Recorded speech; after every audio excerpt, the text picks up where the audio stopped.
Hey everyone, it's Jamie. I want to talk to you about making decisions and taking action. Let me give you a what if scenario. What if you decided to go on vacation and in the process of deciding to go on vacation, you picked a location and you booked the airfare and you booked the hotel and you made arrangements to, board your pets and take your kids out of school or whatever was required for going on this vacation. So you made the decision, you got your credit card out, you paid for everything, you took all the actions, you get to this place that you're so excited about going to and have all these expectations of what's going to happen on your vacation. And yet, as soon as you get there, your brain is consumed with thoughts of work or wondering what's going on with the office or checking your email or getting your voicemail messages, or you're feeling stressed and frazzled because you're not there getting things done, or you're consumed with that fight that you had with your sister last week, or you're feeling slighted by the fact that, maybe your spouse didn't help as much to get ready to go on this vacation and you don't sense that they're giving you enough gratitude.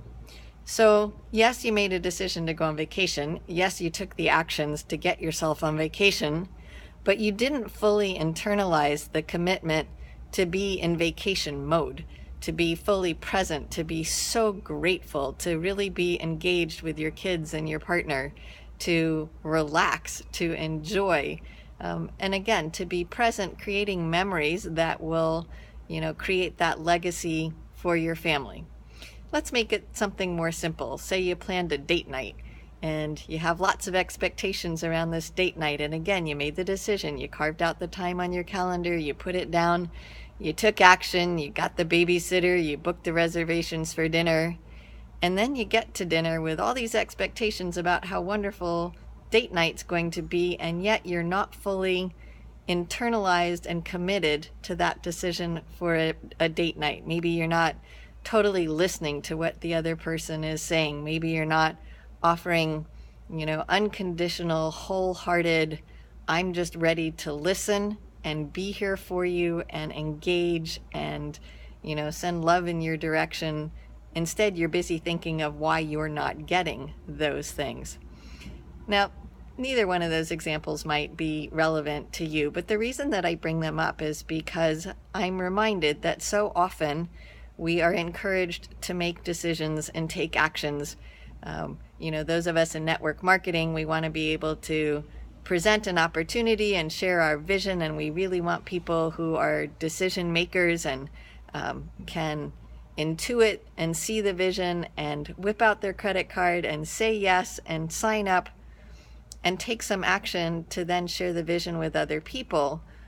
What I see is when people haven't fully internalized that commitment, when you're still holding back in some way, when you're not fully committed, when you're, procrastinating a little bit, or you're busy taking lots and lots and lots of task-oriented actions, and you set goals and you put dates down and you go to the events and you jump on all the calls and you listen and you learn, and yet you had such high hopes and such high expectations, and you feel as if you made a decision and you feel as if you took action. But when you're super, super honest and you look in the mirror, and more importantly, perhaps you look deep down inside your heart, you shed the ego, you let go of the discomfort of what growth, requires, which is it requires change, and that's uncomfortable.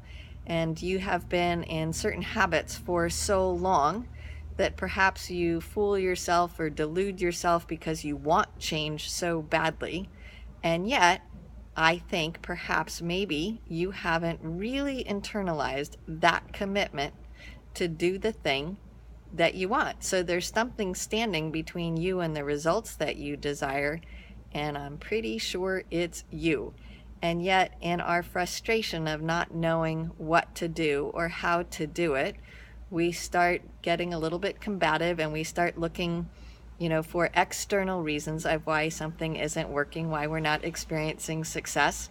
And, maybe we start laying blame on our partner, or maybe we start laying blame on our mentors or on our coaches, or maybe we start, saying, gosh, we're just so busy and we just can't get to it.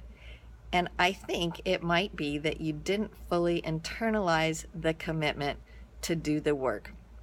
One day at a time, 1 hour at a time. And certainly we need plans. We need weekly plans and monthly plans and 90-day plans. And we need to have goals, and we need to listen and be coachable. But first and foremost, in the decision making, we require that we commit fully, wholly, with every fiber in our being to that decision.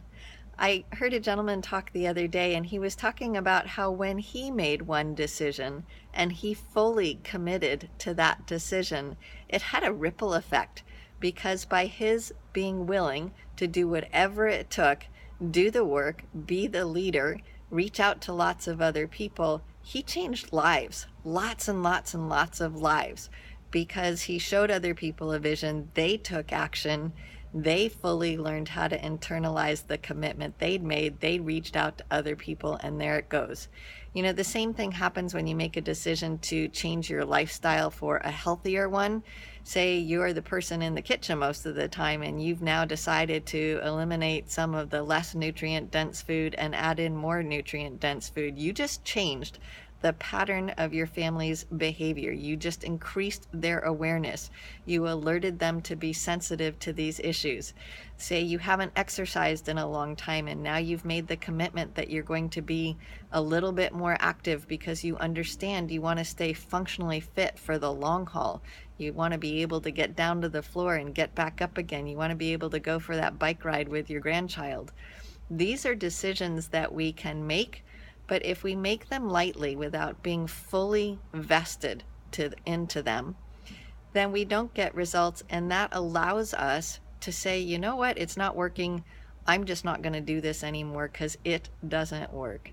So I'm not here to hit you over the head, make you feel guilty. I'm not here in judgment at all. I'm looking in my own mirror and recognizing these patterns in myself. So I'm calling them to attention for you, just asking you to think about it, to be, go off and be quiet someplace, go off and really internalize and reflect on your level of commitment to whatever goal it is that you set for yourself, whether it's a network marketing goal, a lifestyle change goal, something you want to do in school or with the creative arts or in relationships or in your community, whatever that thing is. Have you fully committed, more than just in word, but in every fiber of your being, so that you will not be denied?